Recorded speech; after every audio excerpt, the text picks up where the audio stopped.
নমস্কাৰ শিক্ষাৰ্থীসকল ইকক্সাৰ এটা নতুন ভিডিঅ'লৈ তোমালোকক স্বাগতম জনাইছো ছাত্ৰ-ছাত্ৰীসকল মই তোমালোকৰ জ্যোতি বাইদেউ আজি আমি আলোচনা কৰিম আমাৰ পাঠ নম্বৰ 9 ভাৰতৰ জলবায়ু প্ৰাকৃতিক উদ্ভিদ কৃষি আৰু জনসংখ্যাৰ পাঠভিত্তিক অনুশীলনীৰ শেষৰখিনি অংশ যোৱা ক্লাছত এই অনুশীলনীৰ আমি কিছুমান প্ৰশ্ন চাইছিলো আজি আমি তাতে ৰৈ যোৱা প্ৰশ্নখিনি আলোচনা কৰিম আমাৰ আলোচনা কৰা প্ৰশ্নকেইটা হৈছে ভাৰতৰ জলবায়ুৰ ওপৰত দক্ষিণ পশ্চিম মৌচুমীয় বতাহৰ প্ৰভাৱৰ বিষয়ে লিখিব দিছে ঠিক আছে গ্ৰীষ্মকালত কৰ্কটক্ৰান্তি ৰেখাৰ ওপৰত সূৰ্যৰ ৰশ্মি লম্বভাৱে পৰে ইয়াত বায়ু গৰম হৈ নিম্নচাপ সৃষ্টি কৰে এই অঞ্চললৈ ভাৰতৰ মহাসাগৰৰ পৰা জলীয় ভাপপুষ্ট গধুৰ বায়ু বৈ আহে ঠিক আছে এই বতাহৰ এটি খুঁটে কি কৰে অন্ধ্ৰপ্ৰদেশ উৰিষ্যা আৰু পশ্চিম বংগত প্ৰৱেশ কৰে গতিকে এটো গ্ৰীষ্মকালৰ কথা কৈ আছে ঠিক আছে আন এটা খুঁটে কি কৰে বাংলাদেশৰ পৰদি পাৰ হৈ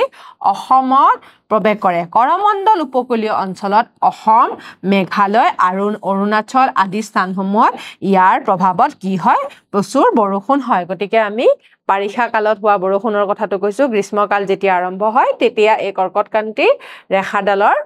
যেটো সূৰ্যৰ ৰশ্মি লম্বভাৱে পৰা আমি দেখা পাইছো ঠিক আছে আনফালে আৰব সাগৰৰ ওপৰৰ উত্তৰলৈ গতি কৰা বতাহৰ এটি খুঁটে পশ্চিম ঘাট পৰ্বতত খুন্দা মাৰে এই বতাহৰ প্ৰবাহত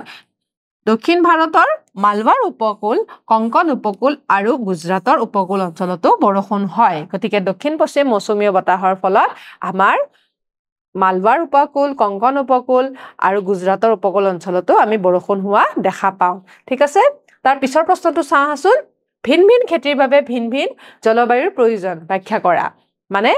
ভিন্ন ভিন্ন আমাৰ যিবিলাক খেতি আছে সেইবিলাকৰ কাৰণে বিভিন্ন ধৰণৰ জলবায়ুৰ প্ৰয়োজন হয় একে জলবায়ুত আমাৰ বিভিন্ন খেতি নহয় ঠিক আছে জলবায়ুৰ বৈশিষ্ট্য আৰু মাটিৰ গুণাগুণৰ ওপৰত নিৰ্ভৰ কৰি ভাৰতৰ বিভিন্ন অঞ্চলত বিভিন্ন খেতি কৰা হয় গংগা আৰু ব্ৰহ্মপুত্ৰ নদীৰ উপত্যকা অঞ্চলত নদীৰ পলসুৱা মাটিৰে গঠিত হয় এই অঞ্চলত গ্ৰীষ্মকালত বায়ুৰ উত্তাপ 25 ডিগ্ৰী সেলসিয়াছৰ পৰা অধিক হয় গতিকে 25 ডিগ্ৰী সেলসিয়াছৰ অধিক হৈ যায় গ্ৰীষ্মকালত আনহাতে বৰষুণো 100 সেন্টিমিটাৰৰ অধিক হোৱা দেখা যায় সেই কাৰণে ইয়াৰে মাটি পলসুৱা আৰু সাৰুৱা হয় গতিকে ইয়াতে বিভিন্ন ধৰণৰ খেতি কৰা দেখা যায় পশ্চিম বংগ বিহাৰ উত্তৰ প্ৰদেশ আৰু অসমতো এই অঞ্চলৰ অন্তৰ্গত হয় ধান এই অঞ্চলৰ প্ৰধান কৃষিজাত সামগ্ৰী হয় ঠিক আছে বৰষুণৰ পৰিমাণৰ হিচাপত আমাৰ ইয়াতে ধানৰ খেতি কৰা হয় ঠিক আছে বৃষ্টিপাত তুলনামূলকভাৱে কম হলেও পাঞ্জাব আৰু হাৰিয়ানাত জলসিঞ্চনৰ সহায়ত প্ৰচুৰ পৰিমাণে ধান উৎপাদন হয় ইয়াৰ উপৰিও উৰিষ্যাৰ মহানদী উপত্যকা গোদাবৰী কৃষ্ণা কাবেৰী নদীৰ মোহনা অঞ্চলত আৰু কেৰালাত প্ৰচুৰ ধান খেতি কৰা হয় পাঞ্জাব হাৰিয়ানা ৰাজস্থান আৰু উত্তৰ প্ৰদেশত শুকান জলবায়ু আৰু কম বৃষ্টিপাতৰ বাবে ঘেঁহু মূল কৃষি হিচাপে লোৱা হৈছে ইয়াৰে বাহিৰে মধ্যপ্ৰদেশ বিহাৰ পশ্চিম বংগ আদি প্ৰদেশতো ঘেঁহু খেতি কৰা হয় ঠিক আছে গতিকে শুকান বতৰ হিচাপে কিছুমান ঠাইত কি কৰা হয় ঘেঁহু খেতি কৰা হয় আমাৰ ইয়াতে প্ৰচুৰ পৰিমাণৰ বৰষুণ হয় কাৰণে আমাৰ তাত ধান খেতি কৰা হয় মধ্যপ্ৰদেশ আৰু গুজৰাটৰ দক্ষিণ অংশ মহাৰাষ্ট্ৰ অন্ধ্ৰপ্ৰদেশ আৰু কৰ্ণাটকৰ উত্তৰ অংশত অৱস্থিত গতিকে কলামাটি অঞ্চলত প্ৰচুৰ পৰিমাণে কপাহ খেতি কৰা হয় তোমালোকক কোৱা হৈছিলে কলামাটিত কপাহ খেতি ভালে হয় গতিকে ৰাজস্থান মধ্য প্ৰদেশ পূব মহাৰাষ্ট্ৰ কৰ্ণাটক আৰু অন্ধ্ৰপ্ৰদেশৰ কিছু অংশত জোৱাৰ আৰু বজৰা খেতি কৰা হয় আৰু দক্ষিণ ভাৰতৰ নীলগিৰি অঞ্চলৰ মাটিত কফি আৰু চাহ খেতি কৰা হয় গতিকে যিবিলাক ঠাইত এঢলীয়া মাটি আছে সেই ঠাইত কি কৰা হয় চাহ খেতিও কৰা হয় আৰু কফি খেতিও কৰা দেখা যায় অসমৰ আৰু উত্তৰ পূবৰ ওখ অঞ্চলত পশ্চিম বংগ দাৰ্জিলিং আদি অঞ্চলত কি কৰা হয় চাহ খেতি কৰা হয় চাহ আমাৰ অসমত বেছি পৰিমাণে উৎপাদন হয় বিহাৰ উত্তৰ প্ৰদেশ পঞ্জাব ৰাজ্যৰ কিছু অংশত কুঁহিয়াৰ খেতিও কৰা হয় পশ্চিম বংগ উৰিষ্যা আৰু অসমত ধানৰ উপৰি মৰাপাট খেতিও কৰা হয় তদুপৰি মধ্য ভাৰতৰ আটাইকেইখন ৰাজ্যতে বিভিন্ন প্ৰকাৰৰ মাহ আৰু মছলা জাতীয় শস্যৰো খেতি কৰা হয় গতিকে মছলাও আমাৰ মধ্য ভাৰতৰ আটাইকেইখন ৰাজ্যতে কৰা হয় জম্মু কাশ্মীৰত আকৌ কি হয় প্ৰচুৰ পৰিমাণে কমলা আপেল আঙুৰ আদি ফলমূলৰ খেতি কৰা হয় সমগ্ৰ পূব আৰু পশ্চিম উপকূলত নাৰিকলৰ খেতিও বহুলভাৱে কৰা হয় গতিকে আমাৰ ইয়াতে ফলমূলৰ লগতে নাৰিকলৰ খেতিও কৰা দেখা যায় ঠিক আছে মৌচুমীয়া উদ্ভিদৰ বাবে কেনে ধৰণৰ জলবায়ুৰ প্ৰয়োজন হয় মৌচুমীয়া উদ্ভিদৰ উদাহৰণ দি ভাৰতৰ ক'ত ক'ত সেইবোৰ পোৱা যায় উল্লেখ কৰিব দিছে ঠিক আছে মৌচুমীয়া উদ্ভিদৰ বিষয়ে অলপ লিখিব দিছে বছৰি 100 সেন্টিমিটাৰৰ পৰা 200 সেন্টিমিটাৰ বৰষুণ হোৱা আৰু প্ৰায় 27 ডিগ্ৰী সেলচিয়াছ গড় উষ্ণতা থকা অঞ্চলত মৌচুমী উদ্ভিদ পোৱা যায় বৰ্ষা কালত বৰষুণৰ পৰিমাণ বঢ়াৰ বাবে সেই সময়ছোৱাত এই উদ্ভিদৰো বৃদ্ধি হয় আনহাতে শীতকালত মৌচুমী অঞ্চলৰ বৰষুণ আৰু উষ্ণতা কম হয় বাবে মাটি শুকান হৈ যায় আৰু গছৰ পাত সৰি পৰে সেয়ে ইয়াক পৰ্ণপাতী উদ্ভিদ বুলিও জানো গতিকে আমি জানোৱে মৌচুমী উদ্ভিদ বুলি ক'লে পৰ্ণপাতী উদ্ভিদ বুলিও আমি ক'ব পাৰো মৌচুমীয়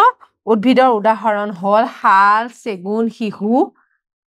শিমলু অৰ্জুন বিভিন্ন প্ৰজাতিৰ বা মৌচুমীয় অঞ্চলৰ উল্লেখযোগ্য উদ্ভিদ গতিকে আমাৰ অসমতো এই মৌচুমীয় উদ্ভিদ পোৱা যায়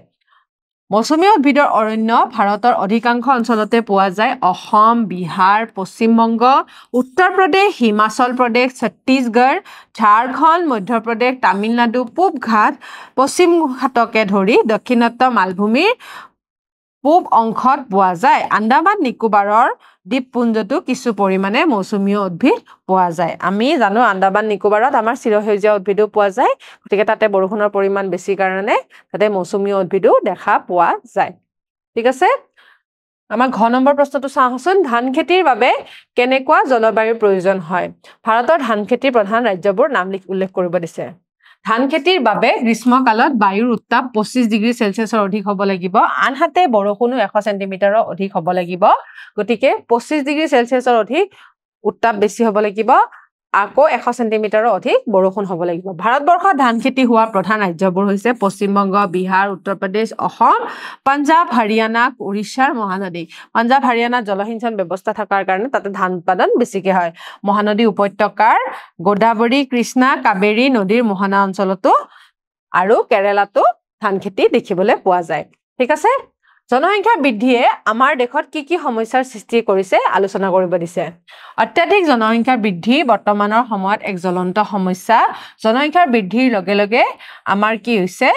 বনাঞ্চল আৰু কৃষিভূমিৰ পৰিমাণ কমি যোৱাৰ সমস্যা খাদ্য সমস্যা নিবনুৱা সমস্যা দৈনন্দিন জীৱন যাপনৰ সমস্যাকে আদি কৰি বহু সমস্যাৰ সৃষ্টি কৰিছে গতিকে এটো আমি বহলভাৱেও লিখিব পাৰো তোমালোকক পইণ্টছ কেটা দি দিছো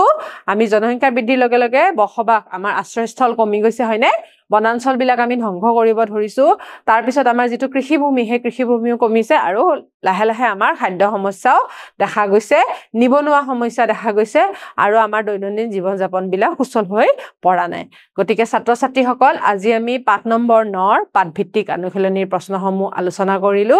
আমাৰ ভূগোল খণ্ডৰ এটো শেষৰটো পাঠ হয় আশা ৰাখিছো তোমালোকে এই পাঠৰ বিষয়ে ভালদৰে বুজি পাইছা